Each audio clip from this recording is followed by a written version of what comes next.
السلام علیکم دوستو، میں ہوں ناصر مصطفیٰ رانا اور آپ دیکھ رہے ہیں ام القریٰ یوٹیوب چینل۔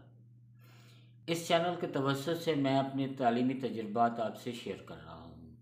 تعلیم و تربیت سے جڑے ہوئے عملی 30 سال جس میں نت نئے تجربات کرتے ہوئے میں اور میری ٹیم آسان تعلیم جیسی قابل عمل اسکیم آف اسٹڈی متعارف کروانے میں کامیاب ہوئے ہیں۔ وہ اسکیم آف اسٹڈی ہی آپ دوستوں سے شیئر کروانا اس چینل کا بنیادی مقصد ہے، اور ساتھ کے ساتھ عملی طور پر بچوں کی بنیادی مہارتوں پر گرفت کو بھی آپ احباب تک لانا اس چینل کے مقاصد میں شامل ہے۔ اس لیے آپ سے ایک ریکویسٹ ہے کہ آپ ہمارے چینل کو سبسکرائب کریں اور بیل کے بٹن کو پریس کریں تاکہ آپ کا رابطہ ام القریٰ کی ایجوکیشنل ٹیم کے ساتھ جڑا رہے۔ ہماری کوشش ہوگی کہ ہم کم دورانیے کی ویڈیوز ریلیز کریں اور اپنا موقف آپ کے سامنے لائیں، اور آپ کی رائے اور آپ کے سوالات کے جواب دیتے ہوئے آسان تعلیم جیسی کامیاب اسکیم آف اسٹڈی آپ سے متعارف کروائیں۔ آپ کے سوالات اور آپ کی رائے کا انتظار رہے گا۔ پاکستان میں نظام تعلیم کو اگر دیکھا جائے تو پچھلے 73 سالوں سے کوئی خاطر خواہ تبدیلی نہیں آئی ہے، اور وہی فرسودہ نظام تعلیم جو پہلے تھا سو اب بھی ہے اور چلا آ رہا ہے۔ ہر آنے والی حکومت سابقہ حکومت کو مورد الزام ٹھہراتے ہوئے کبھی نصاب اور کتابوں کی تبدیلی کو نظام تعلیم کے بدلاؤ قرار دیتی، تو کبھی اساتذہ کی ٹریننگ کے معیار کو اپنے تئیں درست کرنے کی کوشش کرتے ہوئے نظام تعلیم میں تبدیلی کا عندیہ دیتی رہی ہے۔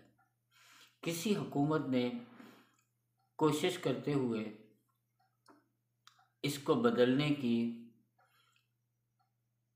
سنجیدہ کوشش نہیں کی ہے، اور کسی حکومت نے طریقہ امتحان کو بدلا، کسی حکومت نے اردو سے انگریزی ذریعہ تعلیم کو اپنایا، اور کسی نے پھر انگریزی سے اردو میں کنورٹ کر کے یہ کہا کہ ہم نے نظام تعلیم کو بدل دیا۔ میں یہ کہوں گا کہ ایسی تمام کوششیں ایک جھانسا ہے، اس قوم کے ساتھ ایک مسلسل دھوکہ ہے جو پچھلے 73 سالوں سے دیا جا رہا ہے۔ اصل میں ہمارے پالیسی ساز جو زمینی حقائق کو نہیں جانتے ہیں، وہ ڈرائنگ روم میں بیٹھ کر، آفیسز میں بیٹھ کر ایک ایسی پالیسی مرتب کر کے دیتے ہیں جو ہرگز کامیاب نہیں ہوتی اور قابل عمل ہی نہیں ہوتی، اور مسلسل اساتذہ، والدین اور طلباء کے درمیان ایک بے یقینی کی صورتحال پیدا ہوتی جا رہی ہے۔ محکمہ تعلیم کی موجودہ ناقص پالیسی میکرز نے اساتذہ پہ اعتماد کرنے کی بجائے ان کو نت نئی چیکنگ در چیکنگ سے الجھاتے ہوئے کلاس روم کی سرگرمیوں سے دور کر دیا ہے۔ تدریسی عملہ تدریس کی بجائے اپنے افسران کو مطمئن کرنے میں زیادہ وقت گزار دیتا ہے۔ یوں پاکستان میں پرورش پانے والی تیسری نسل حقیقی تعلیم و تربیت سے محروم ہو کر اپنی جوانی کو عالمی سامراجی نظام میں بطور ایندھن جھونک دینے پر مجبور ہو گئی۔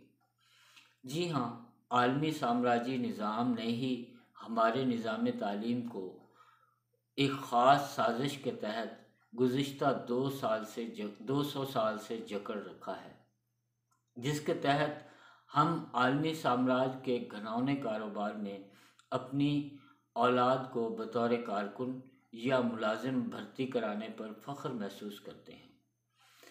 آپ کا اس حوالے سے کیا تجربہ ہے؟ آپ کی رائے کا انتظار رہے گا۔ اگلی ویڈیو تک، والسلام۔